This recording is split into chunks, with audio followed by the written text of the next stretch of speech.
नमस्कार, मैं हूं मुस्तफ़ा हुसैन और आप देख रहे हैं वॉइस ऑफ एमपी। इस समय मैं एक ख़ास जगह मौजूद हूं। ये जगह है जावरा का चूड़ी बाज़ार। जी हाँ, और जावरा के चूड़ी बाज़ार में मैं जहां मौजूद हूं, ये मकान है स्वर्गीय लक्ष्मीनारायण जी पांडे का। जी हाँ, ये जावरा का चूड़ी बाज़ार है और चूड़ी बाज़ार के अंदर ये जो मकान है, ये मकान है स्वर्गीय डॉक्टर लक्ष्मीनारायण जी पांडे का। और ये ख़ास जगह है, ये एक मठ है, क्योंकि यही वो मकान है जहाँ पर पूरा जीवन स्वर्गीय पांडे ने अपना बिताया। और इस समय जब मध्य प्रदेश में विधानसभा चुनाव चल रहे हैं और चुनाव प्रचार अपने अंतिम दौर में, कल शाम को यानी 15 नवंबर को शाम 5 बजे मध्य प्रदेश में चुनावी शोर थम जाएगा। ऐसी इस समय इस घर पर आने की एक ख़ास वजह है, क्योंकि ये जो घर है, इसे घर न कहकर हम मठ कह सकते हैं, क्योंकि यहाँ पूरा जीवन बीता स्वर्गीय लक्ष्मीनारायण जी पांडे का, जो बीजेपी के एक कद्दावर नेता थे। स्वर्गीय पांडे को मालवा का गांधी भी कहा जाता था और वो मध्य प्रदेश में भारतीय जनता पार्टी के प्रदेश अध्यक्ष रहे। साथ ही उन्होंने 11 लोकसभा चुनाव लड़े और 3 विधानसभा चुनाव, यानी कुल 14 चुनाव उन्होंने लड़े। उनके बड़े बेटे डॉक्टर पांडे ने इस समय वो 6ठा विधानसभा चुनाव लड़ रहे हैं, यानी कि इस घर में कुल 20 चुनाव देखे हैं विधानसभा और लोकसभा के। तो लेकिन उसके बावजूद यदि हम इस मकान को देखें तो जैसा इस घर को मैंने 25 साल पहले देखा था, आज भी ये मकान वैसा ही है।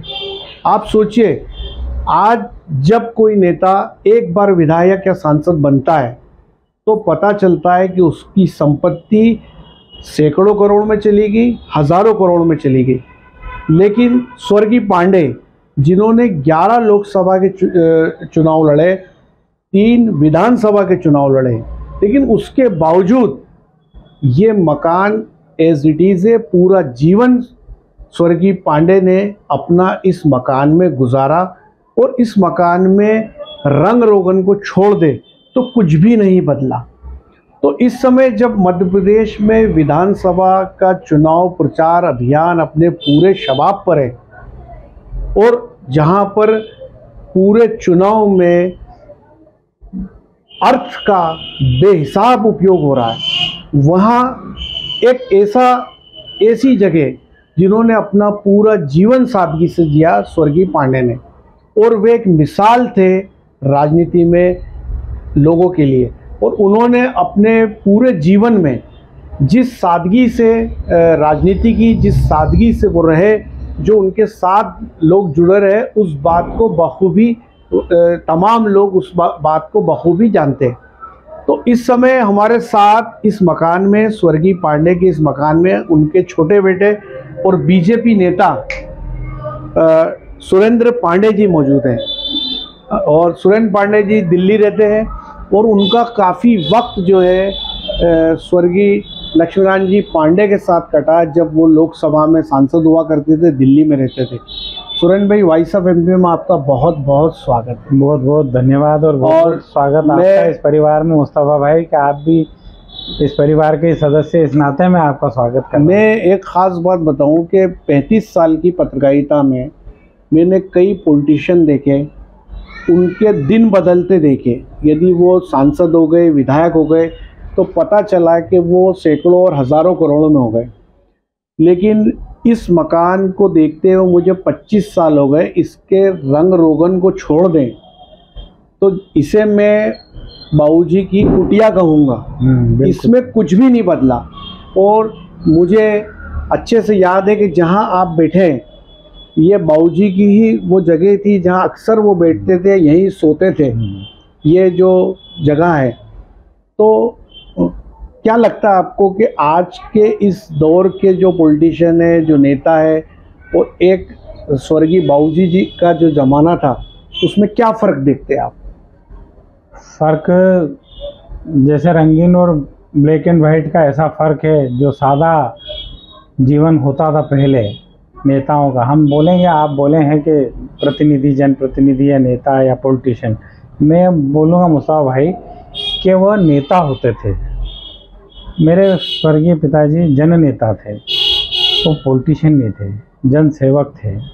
अभी संवैधानिक फॉर्मेलिटीज़ को पूरा करने के लिए हम लोग विधायक या सांसद बनाते हैं, इसलिए कि वो सीट भरनी है, वो नेता नहीं है। आप बोल सकते हैं उनको कि ये केवल मजबूरी है, इसलिए वो सादगी वाला जीवन और गरीबी का जीवन और सरलता वाला जीवन छोड़ के भव्यता वाला, आभा मंडल वाला, ताकत वाला आपको विधायक या सांसद नज़र आता है। और वो संत नज़र आते थे, साधु नज़र आते थे, और उनके रूप में आप अपने पिता को भी देख सकते थे, अपने दादा को भी देख सकते थे, अपने बड़े भाई को भी देख सकते थे। ये फ़र्क है। सुरेंद्र भाई, इस समय मध्य प्रदेश में जो विधानसभा चुनाव का प्रचार अपने आखिरी दौर में चल रहा है और चुनावी शोर कल शाम को 5 बजे थम जाएगा। जावस से जावरा तक की 8 विधानसभा सीटों की बात करें तो इन सीटों पर आप भी घूमे हैं, आपने भी इन सीटों का रुझान देखा है, और इस समय आप जावरा में हैं जहां से आपके बड़े भाई डॉक्टर राजेंद्र पांडे चुनाव मैदान में हैं। तो ओवरऑल इस संसदीय क्षेत्र में क्या सीन लगता है आपको? चुनाव के जो रुझान है वो क्या नज़र आता है आपको? चुनाव का रुझान मुस्तफा जी, जो मेरा प्रैक्टिकल बात करूंगा, जनता का मत 50-50 है, लेकिन हम अगर आकलन करें बारीकी से तो एक आध सीट छोड़ के सारी सीटों पे भारतीय जनता पार्टी के उम्मीदवार पुनः विजय हो सकते हैं। सुरेंद्र भाई, आप कह रहे हैं कि एक आध सीट छोड़कर, तो आखिर इस कॉन्फिडेंस का कारण क्या है? कारण ये है कि मैं सारी जगह 8 ही जगह घुमा हूँ और तमाम प्रत्याशी खड़े हैं। कांग्रेस के भी उम्मीदवार की स्थिति मेरे को पता है, बीजेपी की उम्मीदवारों की स्थिति पता है, फिर जो बीच के निर्दलीय लोग खड़े उनकी भी स्थिति पता है, जो नए मतदाता उनकी स्थिति भी पता है, और जो नीरस पुराने मतदाता हो चुके हैं जिनका मन वोट डालने का है या नहीं है, उनकी स्थिति पता। इस आधार पे मैं बोल रहा हूँ कि 1+7 ये रहेगा, और भाग्य से अगर बिल्ली का भाग्य का छिक्का टूटा तो 2 सीट, हम 6 फिर भी लाएंगे।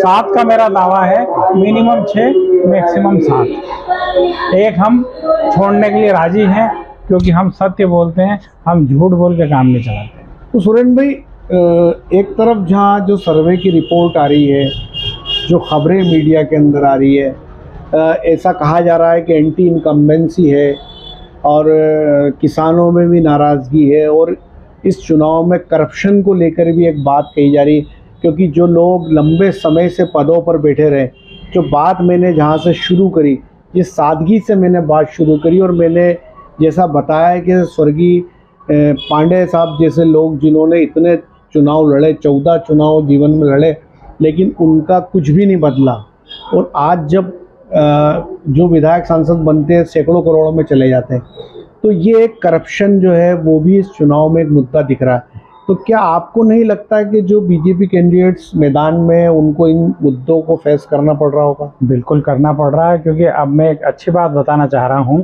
कि जिस आप कुटिया बोल रहे हैं, बिल्कुल ठीक बात है, आप धाम बोल रहे हैं वो भी ठीक बात है, आप मठ बोल रहे हैं वो भी ठीक बात बोल रहे हैं। मैं बताना चाह रहा हूँ, सन 1950 से लेकर अभी तक स्वर्गीय लक्ष्मीनारायण जी पांडे का निवास यही है। और चुनाव की स्थिति में बताऊं कि वो 11 चुनाव तो लड़े लोकसभा के मंदसौर से निरंतर, जो कि भारतीय जनता पार्टी में किसी और का रिकॉर्ड नहीं है। एक ही सीट पे 11 बार, फिर वो 3 बार विधानसभा में लड़े। उसके पहले सन 52 और 53 में वो पार्षद का भी चुनाव लड़े जो जीते हैं। और इस मकान के पहले वो सन 48 में उदयपुर कॉलेज से, जब वो रोग चिकित्सा का कोर्स कर रहे थे कॉलेज से, तो वो अध्यक्ष भी रहे हिंदू महासभा से। तो उनका जीवन ये रहा। इस मकान को आप देखते हुए मैं आपको बताता हूँ कि सरलता, सादगी और भ्रष्टाचार रहित ये मकान आपको सबूत दे रहा है। इसको आप अगर फाड़ेंगे तो इसमें बांस की बल्लियाँ नजर आएगी आज भी। इसको अगर आप जोर से मारेंगे तो इसमें से चूना निकलेगा। ये आपको पता, भ्रष्टाचार इसलिए आ रहा है कि हम लोगों ने गलती करी, हम इंतजार कर रहे हैं। हम बड़े बड़े भव्य बंगलों में चले गए, हम बड़े बड़े घरों में चले गए, हमने बड़ी बड़ी गाड़ियों में सफ़र करना शुरू कर दिया, हम बड़े बड़े जलसे करने लग गए, हम शादियां अच्छी करने लग गए, हम समारोह अच्छे करने लग गए, हम पार्टियां अच्छी करने लग गए। तो भ्रष्टाचार कहीं न कहीं दुख देता है, क्योंकि हम बोल सकते हैं कि हम ईमानदार हैं, हम कुछ नहीं कर रहे हैं, लेकिन प्रदर्शन तो वही है। तो वो फेस कर रहे हैं और उनको तकलीफ भी है जो कर रहे हैं। मैं नाम नहीं लेना चाहूँगा, लेकिन जिनने किया है और जो फेस कर रहे हैं भ्रष्टाचार के लिए, वो फेस कर रहे हैं, उनको तकलीफ भी है। हो सकता है कि इस बार अंतिम अवसर मिले उन सबको, और मिला भी अंतिम अवसर, और वो सुधार पे आ जाए और करप्शन को छोड़ दे। मैंने तो कई चीज़ें देखी कि 1 या 2 बार वाले भी जो जनप्रतिनिधि हुए, वो स्कूटर से 100 करोड़ की गाड़ियों पे भी आए हैं, और कच्चे घर से बड़े बंगले पे भी आए हैं। करप्शन हुआ, और जनता का नुकसान करप्शन से होता है कि अल्टीमेटली जो टैक्स भरता है, जो पैसे देता है, अगर वो सुविधाओं से वंचित होगा, वो जनता होती है। तो जनता अपना कर्तव्य निभाती है, अच्छा आदमी के लिए भी चुनाव में और बुरे आदमी के लिए भी। सुरेन भाई, एक ख़ास बात यह है कि भारतीय जनता पार्टी की यदि बात करें, जनसंघ की बात करें, जिस जमाने के नेता स्वर्गीय बाबूजी थे, ये पार्टी वो पार्टी मानी जाती थी कि जो चने खाकर प्रचार करती है, चने खाकर चुनाव अभियान में शामिल कर होती है।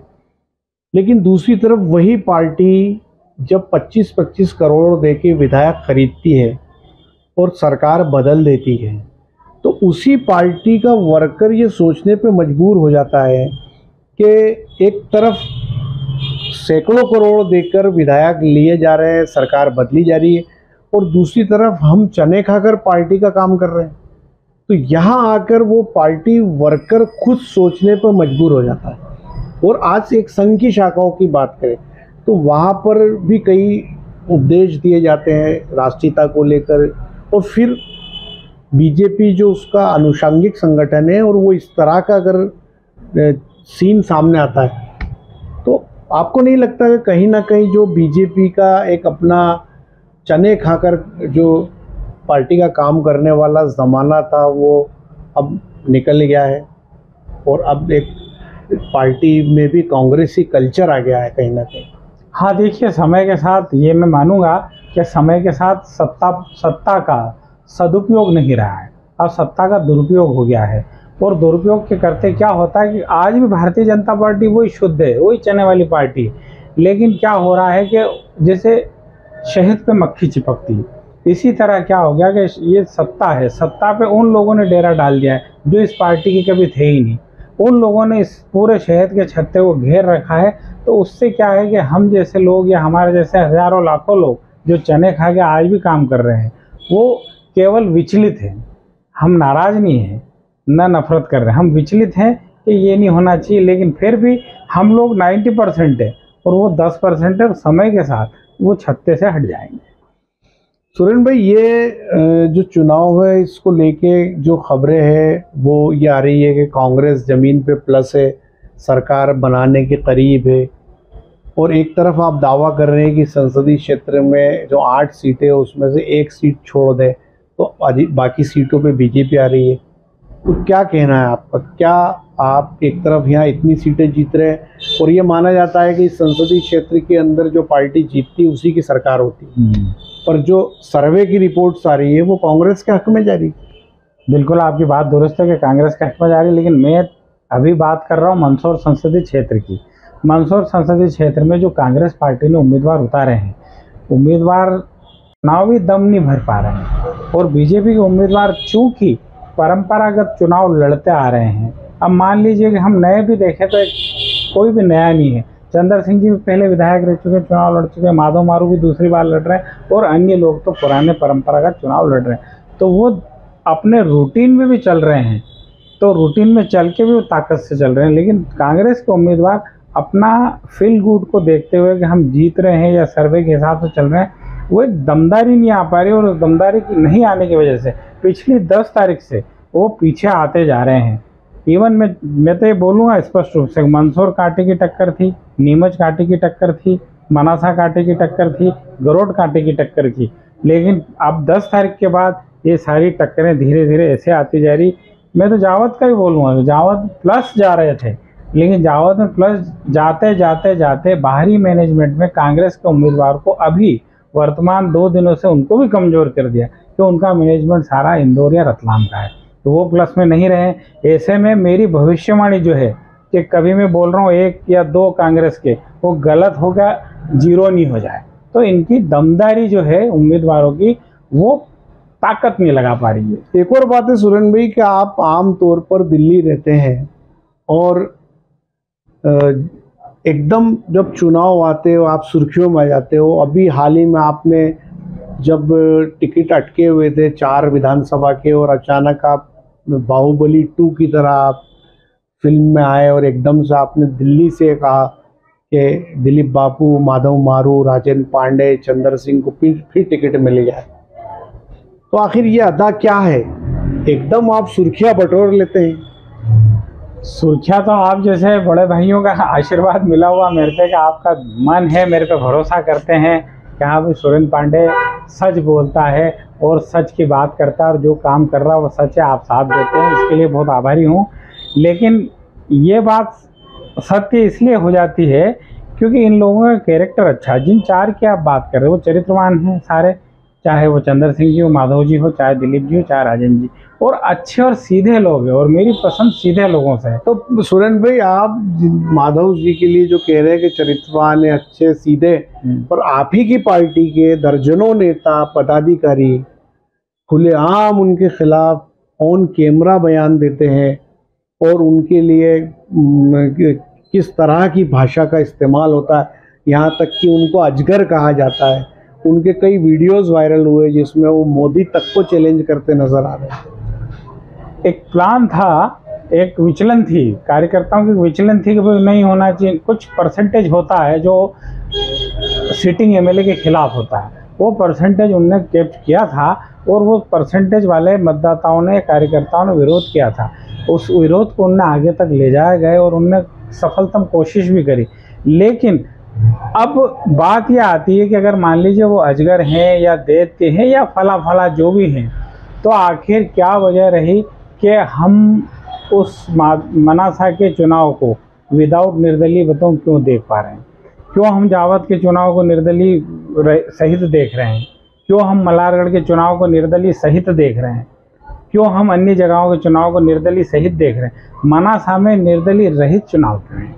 अब ये तमाम इस पर कंट्रोवर्सी होगी, लेकिन चने खाने वाले कार्यकर्ताओं ने भी विरोध किया है उनका, और कांग्रेस पार्टी छोड़ के आए इस पार्टी में आए व्यक्ति ने भी उनका विरोध करा। तो विरोध के 2 रूप है।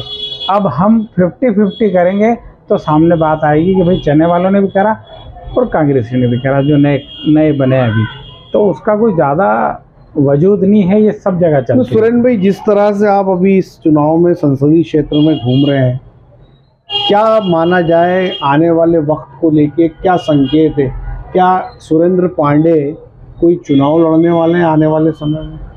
मेरा मन तो है, क्योंकि मेरे पिताजी हमेशा बोलते थे, मैं छोटपन से उनके साथ हूँ दिल्ली में, वो हमेशा बोलते थे कि यार लोगों का, उन लोगों के बीच में जाओ जो बताऊँ पहुँच विहीन हो, संपर्क विहीन हो और धन विहीन हो, ऐसे लोगों के साथ बताऊँ खड़े हो, काम करो, और मौका पड़े तो उनके लिए लड़ाई लड़ो, और मौका पड़े तो किसी एक दल को साध के, और किसी भी दल को साध के आपको सेवा करनी चाहिए। परिणाम चाहे आपका हार का है, जीत का है, लेकिन सेवा का उद्देश्य। और वो बोलते थे कि अभी 100 साल और लगेंगे कि पहुँच विहीन, अर्थ विहीन, ऐसे लोग, संपर्क विहीन लोगों के लिए बहुत काम करना है बाकी, ताकि समाज इक्वल 100 साल और लगेंगे इक्वल आता है।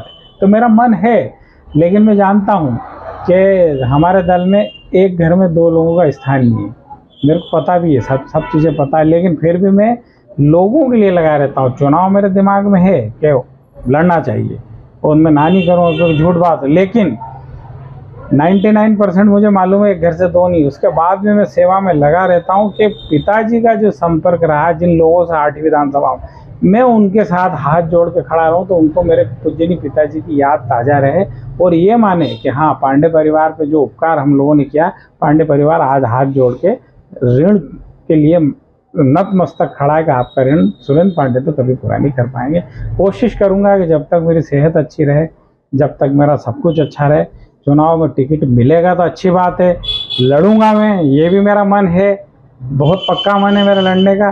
परंतु मैं संपर्क में रहूंगा, सेवा में रहूंगा मंदसौर जिले के लिए, नीमच जिले के लिए, रतलाम जिले के लिए। तो ये थे सुरेंद्र पांडे, स्वर्गीय डॉक्टर लक्ष्मीनारायण पांडे के छोटे बेटे, और जिनसे अब हमने ख़ास बातचीत की। उस समय की ये बातचीत जब चुनाव प्रचार अपने आखिरी दौर में है, और हम ख़ास वजह से इस घर में आए, जो घर स्वर्गीय लक्ष्मीनारायण पांडे का है, जिनको मालवा का गांधी कहा जाता था, जो 2 बार पार्षद रहे, 3 चुनाव विधानसभा के लड़े और 11 बार लोकसभा का उन्होंने चुनाव लड़ा।